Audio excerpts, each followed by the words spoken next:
Hey, Mrparka here to review a movie randomly. This is a French import, and I will be reviewing Killer Crocodile 2. This came out in like the late 80s, early 90s. Way too late to be considered, at the time era where Jaws ripoff would be profitable. But it was made, and it's pretty much a Jaws ripoff. This is Killer Crocodile 1 and 2. This is a French release. It comes with both films. I believe they both were uncut. But the insert's way better. The inside of the cover has both the cover arts right there for the first two movies. I can only assume that you've seen the first Killer Crocodile if you're watching the review for the second one. But basically what we have in the second one is they're trying to reopen the swamp a la Jaws, how the guy doesn't care that it's still contaminated with toxic waste. He still wants to open the park. He's crooked, doesn't care. And basically he's having people clean out fake barrels that aren't the real radioactive barrels there. The Killer Crocodiles had an offspring, an egg that wasn't destroyed, and it's essentially the same giant Killer Crocodile model, but done by Giannetto De Rossi, who is an amazing special effects artist and actually directed the second one. Also, the score is done by Ritz Ortolani, doing his best Jaws impersonation score. He did the Cannibal Holocaust score, and he's probably one of the best Italian composers. This score is pretty generic. As I said, it's just a Jaws ripoff. Basically, you get this cheesy, hilarious film here that doesn't build up anything. You see the crocodile right away, just like in the first film. It's right there. It's actually kind of, you can tell it's fake, but it's actually way more, it works better to me than CGI would ever work, because it's something I can touch and actually see, and this thing is huge, probably like 40 or 50 feet long. It would be comparable to. There's a great scene in this one where it attacks this little shack after killing these kind of villains, these bad people. And it's just great. It sticks its whole head in this shack and out of nowhere. It's actually one of the better scenes in the movie. And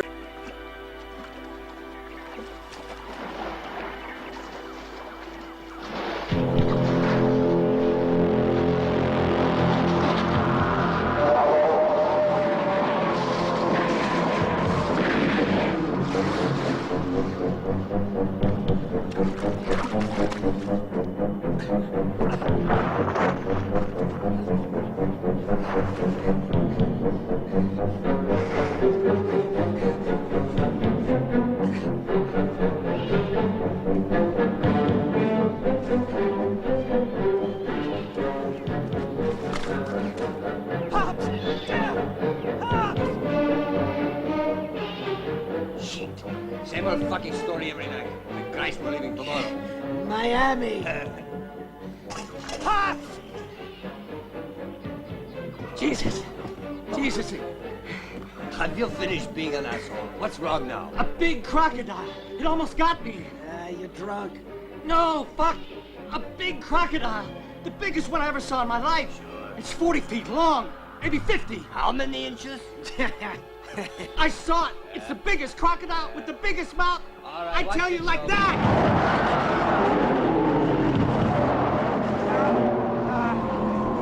The rifle. Get the rifle. Get back. Pop the rifle. Okay. Can't reach Jesus. Let me try.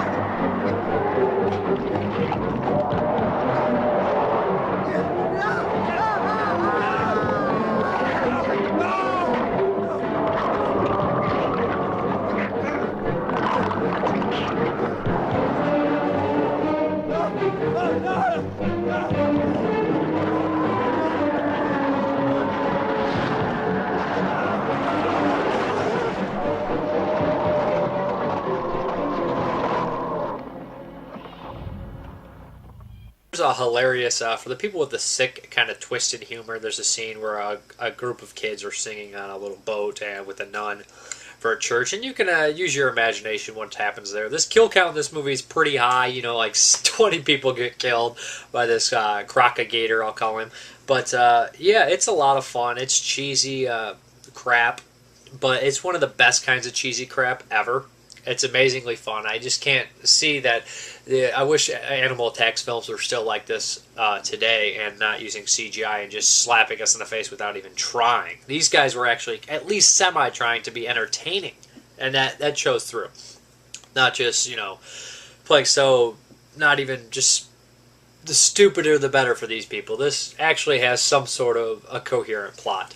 But it's also strange that during the halfway point, also it has that kind of zombies plot where they send a reporter into the swamp for an adventure. That always seemed like a big Italian type deal. Well, we're going to send this reporter over to this Caribbean or just crazy land and see what happens to report on, and it ends up being zombies or monsters or giant freaking crocodiles. But that happens in this as well. The strange thing is, two of the leads from the first film appear halfway into this, and like he just takes over the main character spot, one of them, which is kind of a strange way to do it. I guess it was in his contract to come back and do the second one. But anyways, it's a very entertaining piece of cheese from the late 80s, early 90s. As Killer Crocodile 2. Check it out if it sounds like it's something up your alley. But look how big that damn thing is. I'm a sucker for old killer animal films, especially when the animal is a real animal or creation. Not just a computer-generated effect that looks like it was made for $2. But Killer Crocodile 2, if you like the cheesy animal attacks movies, this is a must. Have a good one. Bye.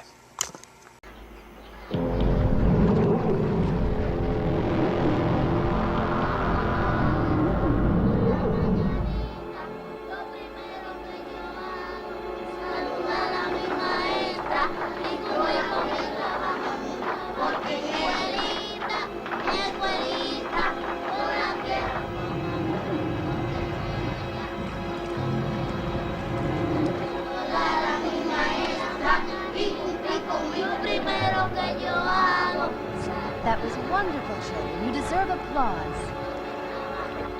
Excellent. Marvelous. You're ready for our concert tomorrow. Marvelous. I'm proud of you. And now it's time for our afternoon prayer, isn't it, children?